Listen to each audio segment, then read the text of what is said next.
Le flash d'information locale, présenté par Laura Sahin.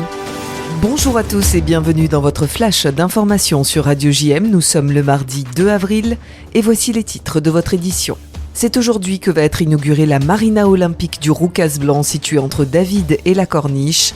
La ministre des Sports, mais aussi le patron du comité d'organisation des Jeux Olympiques de Paris 2024, Tony Estanguet, seront là ce matin, entourés par le maire de la ville et les représentants des différentes institutions. C'est cette marina qui accueillera les épreuves de voile cet été, mais bien sûr ce lieu doit servir les Marseillais après les JO. Benoît Payan a notamment annoncé ce week-end que tous les jeunes Marseillais devront s'essayer à la voile avant leur entrée en 6e. Une grande journée porte ouverte est organisée samedi prochain. Plusieurs milliers de personnes sont attendues. Plus de 300 Marseillais ont manifesté hier devant le siège d'Eurolinks dans le quartier de Château-Gombert, devant une usine qui fabriquerait des composants militaires à l'armée israélienne. Drapeaux palestiniens, slogans et banderoles ont pris place, portés par plusieurs associations locales et partis politiques, comme les Soulèvements de la Terre, Marseille, Gaza, Palestine ou encore la France Insoumise. C'est une enquête par nos confrères de Mars Actu qui a révélé l'expédition d'au moins 800 kilos de composants vers Tel Aviv fin octobre, une information démentie par le ministre de la Défense, Sébastien Lecornu. Les enseignants des collèges marseillais poursuivent leur mouvement de grève aujourd'hui pour demander l'abandon des mesures autour du choc des savoirs voulu par le gouvernement. D'autres mobilisations sont attendues les jeudis 4 et 11 avril devant les collèges du centre-ville.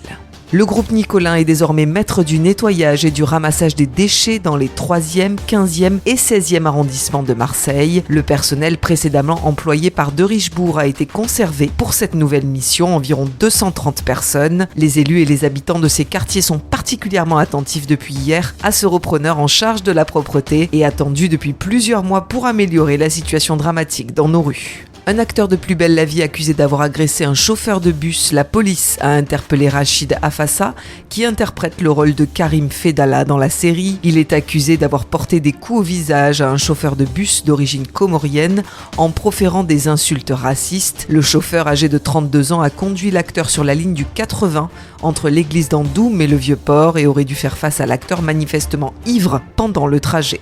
Les recherches se poursuivent dans le Haut-Vernay suite à la découverte d'ossements du petit Émile. Experts et effectifs de gendarmerie sont sur place pour tenter de recueillir tous les indices nécessaires à l'élucidation de cette fin tragique pour le petit garçon et sa famille. Par ailleurs, le maire de la Bouilladis, lieu où vivent les parents d'Émile, souhaite organiser un hommage en concertation avec la famille.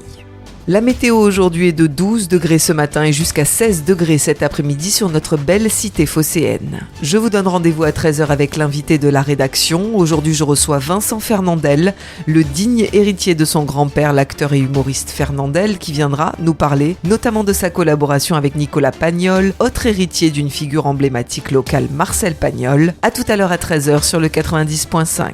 Et puis tout de suite après ce journal, c'est l'instant mag de Magali Barthès. Vous le savez, c'est à Marseille que débutera le 8 mai le parcours de la flamme olympique qui arrivera d'Olympie à bord du Belém et qui fera son entrée dans le Vieux-Port de Marseille. Alors pour vous mettre dans l'ambiance, Magali Barthès a interviewé le designer de la torche et de la vasque des Jeux Olympiques et Paralympiques, Mathieu Lehanner. À tout de suite sur Radio JM. Vous venez d'écouter le flash d'information locale, présenté par Laura Sahin.